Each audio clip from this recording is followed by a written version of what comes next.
Parsons, will you stop me when my time's over? Jim said he didn't think I could be through it in 10 minutes, but we'll see what happens. Let's give Joey McCutcheon a big, let's give him a big hand.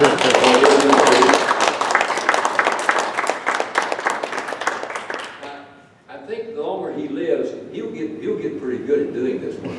I think so. Let's also give a big hand to Ida Edwards back here with the food and Wendy Moore. And Jeff Pratt, I appreciate, sir, you're staying with us. Jeff is the city clerk for Harrison, and he's a dandy. He's a dandy. He knows how, and I really appreciate what you're doing here. He knows how it's done, and he does it well. And Jeff, thank you for staying with us. I know he wanted to be home selling real estate or golfing or something, but we appreciate you being here. Real quickly, if you want to contact the Attorney General's office to ask for some Attorney General's opinions, call this number. They're really a good session down there. 501-682-2007. I'll repeat that. 501-682-2007. And I've always encouraged Joey, everybody, to try to back up, as I think someone said today, your Attorney General's opinions request with Attorney General's, rather your FOI request with Attorney General's opinions. It's really nice to know you've got an opinion that the Attorney General has in front of you to back up what you're saying. I've been told, Wendy, by the Attorney General's office in the past, that if your thoughts parallel with an AG opinion and there's a lawsuit, you're going to win 99% of the time, and I really believe that. Also, be sure and look up, if you haven't, the Arkansas Transparency Government Group website. It's arctig.com, ARKTIGG.com. Let's also give a big hand to Kevin Dooley back here, our tech man. He knows what to do here. Our website is a work in progress, and we're continually changing and adding to it, but I think it's probably one of the best, so keep that in mind. Also, you have, I believe, and I wanted to pay a compliment to our Chamber of Commerce President and CEO here. He and I disagree, I think, on an issue because there's a lot of public dollars here from the city and from the county going into the Harrison Chamber of Commerce. I disagree with that because I don't like to see public dollars go into a nonprofit agency like that. But if you will look, and I hope you'll take a look at this, look at the response that he gave when one of our members filed an FOIA request. And Luke, I believe, if I were a college professor, as I said maybe earlier, I would use this as a model for how I think a response should be given. This is really a model.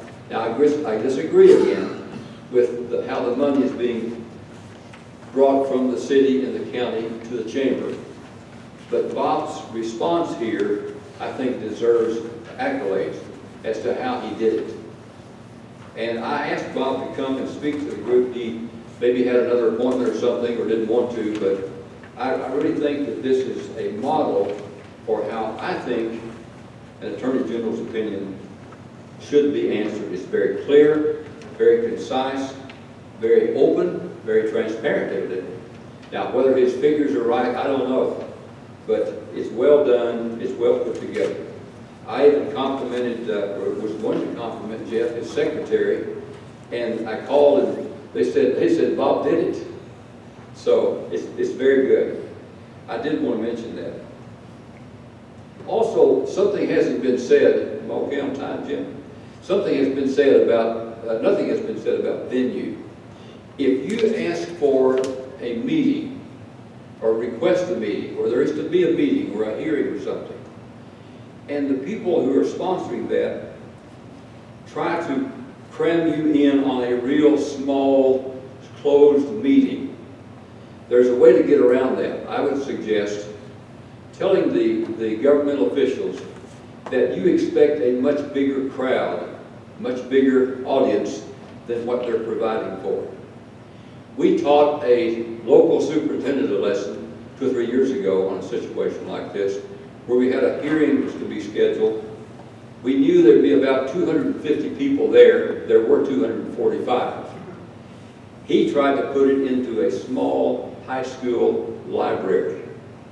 And we told him that if you do that and you don't make a big enough place and you have reason to believe there's going to be more people there to hear this hearing, we're going to sue you. And he did bring us into a much bigger venue. So keep that in mind. In other words, we didn't want him to close the public out. We wanted him to make it where the public can come in. Keep that in mind. Also, if you have in schoolwork, you can mandate by law a school district to meet by filing a petition. And I have a copy of the petition that I've designed. If any of you ever want to contact me, my telephone number is 870-741-1269. I'd be happy to share that petition with you. But you can force a school board to meet. They don't have an option. They don't have an option. They've got to meet if you petition a school board to meet. You have to have 50 signatures of 50 registered voters in your school district. Keep that in mind. A moment ago, Jeff Pratt asked something about the executive session for maybe personnel only. Let me call your attention to item C1A on page 14. C1A on 14.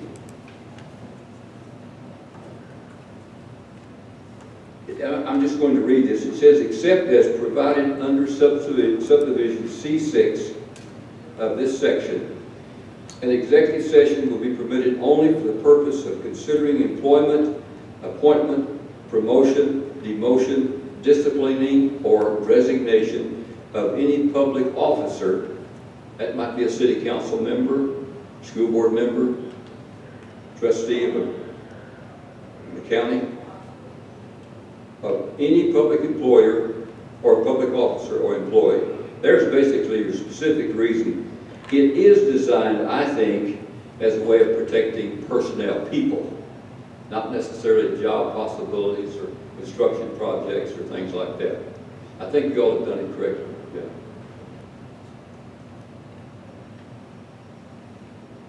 Be sure, although Jeff does a great job here at Harrison of formulating FOIA request answers, if I were going to file a request, I wouldn't send it to Jeff. As much as I like him, I might give him a copy of it. But I would send it to the mayor. To me, the law states the custodian of records. To me, the custodian of records is defined as that governmental person who has governmental control of those records. Generally, that's the mayor. So I would send it always to the person who has governmental control. Be sure and take a look. This is not in your little handbook. This is not copyrighted. But I wrote this about, I guess, Joy, 8 or 10 years ago. One day, Wendy, a lady came to me after one of our TIG meetings. She said, Bill, knowledge of FOIA, which she didn't know a thing about it, but she said, knowledge of FOIA encourages me to do certain things. Bingo, the light went on, and I couldn't wait till I get home, Luke, and I wrote this. I didn't stop until I wrote it, finished it. And if you look at that, in a way, even though I wrote it, it's pretty true. The knowledge of the FOIA does encourage, I think, respect for the public's right to know about the government's business. And I said it encourages Boone County, because this is us here, encourages the citizens of Boone County to become knowledgeable about governmental affairs. So on and on and on it goes, and you might add some too yourself. But I wanted to put that in there, and every time I give out a copy of the little booklet here, I always try to put that in there.